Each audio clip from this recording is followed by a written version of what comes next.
جو لوگ شروع میں عبادتوں کے عادی نہیں ہوتے، وقت ضائع کرتے ہیں، بڑھاپے میں دل کرتا ہے توبہ ہو جائے، لیکن اپنے ماتھے کو سجدے کی عادت ہی نہیں ڈالی۔ یہ جسم جھکنا اس کا عادی نہیں ہوا کہ رب کی بارگاہ میں جھکے، اس کا مزاج ہی نہیں تہجد پڑھنے کا، سارا کچھ ہو جاتا ہے۔ میں نے سیاست کرنے والے، پنچایت ختم کرنے والے، چودراہٹ کرنے والے، وزاداری رکھنے والے راتوں کو تہجد پڑھتے بھی دیکھے ہیں۔ میں نے قرآن پاک سے پیار کرتے دیکھے ہیں، میں گواہ ہوں بہت سارے لوگوں کا، یہ کام ہو جاتا ہے۔ شرط یہ ہے کہ بندہ اپنی غفلت کی پٹی تھوڑی دیر کے لیے کھولے۔ دوسری بات یہ کہ ہم خوش فہمیوں میں بڑا زندہ ہیں، بڑا زندہ ہیں، بڑا یعنی 2 4 5۔ کچھ لوگ کہتے ہیں اللہ کریم بڑا ہے۔ اللہ اگر کریم بڑا ہے نا میرے بھائی، تو نبی پاک صلی اللہ علیہ وسلم نے فرمایا وہ بڑا بیوقوف ہے جو خدا کی رحمت کی امید بھی رکھے اور اللہ کو ناراض بھی کرے، تو بیوقوف بندہ ہے۔ اگر وہ کریم ہے تو پھر تو محبت میں ہی اس کی بات مان، بات تو پھر بھی نہیں مان رہا۔ کچھ لوگ کہتے ہیں نبی پاک صلی اللہ تعالیٰ علیہ وآلہ وسلم شفاعت کریں گے، بھئی ہمارا تو سہارا ہی اس بات پہ ہے، حضور سفارش کریں گے، پر نبی پاک نے درجنوں جگہوں کہا ہے جو میرے طریقے پہ نہ چلے فلیس منا، مجھ سے نہیں۔ حضور نے فرمایا جو بڑے کی توقیر نہ کرے، چھوٹے پہ رحم نہ کرے، وہ مجھ سے نہیں۔ فرمایا جو ملاوٹ کرے وہ ہم میں سے، تو یہ حدیثیں بھی تو یاد رکھو نا۔ شفاعت کی بات انکار نہیں، حضور گناہگاروں کی ہی کریں گے، لیکن یہ حضور نے جو ہمیں اسباق پڑھائے یہ کس لیے پڑھائے؟ یہ بھی تو ہماری سمجھ کے لیے ہے نا۔ یہ ساری چیزیں ہم نے غفلت بنا کے اپنے اوپر اوڑھ لی۔ اور پھر سب سے بڑی بات یہ، جو لوگ جنت کے وارث اور مالک ہیں نا، کریم محبوب نے فرمایا یہ جو میری بیٹی فاطمہ ہے جنتی عورتوں کی سردار ہے، تو یہ تو جنت کی مالکہ اور وارثہ ہیں، وہ تو ساری رات ہی نماز پڑھتی تھی، تو سارا دن عبادت کرتی تھی۔ پاک سب سے زیادہ تو ان کو تھا، تو یہ تو 1 منٹ کے لیے مصلی سے جدا نہیں ہوئے۔ اور جنہوں نے صرف امید لگائی ہے، کوئی ان کے پاس ڈگری نہیں، وہ بن کے بیٹھ گئے ہیں، وہ کہتے ہیں جناب جنت، مطلب ہم جسے کہیں گے معاذ اللہ وہ جائے گا، دوسرے کو جانے دیتے ہیں۔ اپنی زندگی میں خوش فہمیاں نہ لائیں، یہ غفلت پیدا کرتی ہیں۔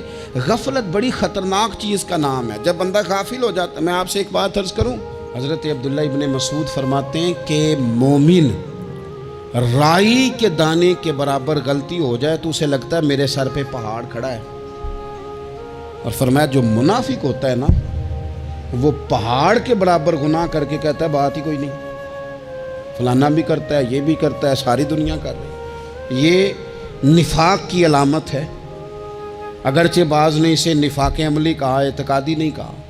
عزیز دوست، جب آپ چھوٹی گناہ چھوٹی غلطی کرتے ہیں تو پھر وہ چھوٹی چھوٹی غلطیاں پہاڑ بنتی ہیں، چھوٹی چھوٹی۔ وہ حضور نے فرمایا نا، جب تو ایک گناہ کرتا ہے تو تیرے دل پہ ایک دھبا لگتا ہے، نہ توبہ کرے تو دوسرا لگتا ہے، نہ کرے تو تیسرا، پھر دل کالا سیاہ ہو جاتا ہے۔ چھوٹی چھوٹی غفلتیں بڑی غفلتوں کو جنم دیتی ہیں، چھوٹی چھوٹی کمزوریاں بڑی کمزوریوں کو لے کے آتی ہیں۔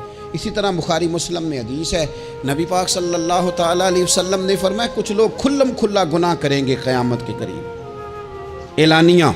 یا رسول اللہ صلی اللہ علیہ وسلم وہ کس طرح؟ تو حضور فرماتے ہیں انہوں نے رات کو غلطی کی تھی، رب نے ان کی غلطی پر پردہ ڈال دیا، انہوں نے سویرے اٹھ کے خود لوگوں کو بتانا شروع کیا، اور دیکھا میں نے رات یہ کیا، معاذ اللہ۔ فرمایا جب انہوں نے اللہ کے پردے کو کھولا تو پھر رب نے بھی ان کا پردہ کھول دیا۔ او میرے دوستو بتاؤ نا، جس کے رب پردے کھول دے پھر کون ہے جو اس کی پردہ داری کرے؟ کون ہے جو پردہ پوشی کرے؟ حضور فرماتے اس نے کھلم کھلا گناہ، فخر سے بتاتے ہیں لوگ یہ کرتا۔ میں بڑے ادب سے عرض کروں گا بزرگوں کی خدمت میں، جو بڑی عمر کے ہیں، جن کی اب اولادیں ہیں، اگر ان کی زندگی میں کچھ ایسی کمزوریاں ہیں تو بچوں کو سمجھانے کے لیے بھی اس کو ڈسکس نہ کریں، ہم یہ کرتے تھے، ہم یہ کرتے تھے، اس کا کوئی فائدہ نہیں، یہ ہم کر کے دیکھا ہے سارا کچھ۔ نہ نہ نہ نہ، جس طرح گناہ ہے اس طرح گناہ کا اظہار بھی گناہ ہے۔ آپ ڈبل جرم کر رہے ہیں، آپ دلیر کر رہے ہیں سامنے والے کو کہ تو بھی کر، خیر ہے، بلکہ ایک نوجوان مجھے ایک دفعہ کہنے لگا جی ابا جی کہتے ہیں میں نے 35 سال یہ کام کیا ہے، یہ سب غلط ہے. تو میں نے ابا جی سے کہا چلو 15 کو سال مجھے بھی کر لینے دو.